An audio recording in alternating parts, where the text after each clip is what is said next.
मोदी राज्य में भारत लसानी और मजहबी नफरत की लपेट में आ गया है। मोदी का भारत लसानी तफर्रुकात में बट गया है। इंतहा पसंद मोदी ने भारत को लसानी, मजहबी और तबकाती खाना जंगी की राह पर डाल दिया है।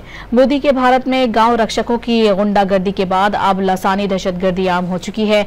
NDTV की रिपोर्ट के मुताबिक मुंबई के महाराष्ट्र नौनरमान सेना के गुंडों ने मराठी न बोलने पर फूड स्टॉल वाले को शदीद तशद्दुद का निशाना बनाया। इलाके के ताजिरों ने शदीद एहतजाज करते हुए हमला आवरों के खिलाफ सख्त कार्रवाई का मुतालबा किया। राज ठाकरे की MNS नफरत और तशद्दुद के जरिए मराठी इजारादारी को हिंदुत्व नजरिए का प्रचार करती है।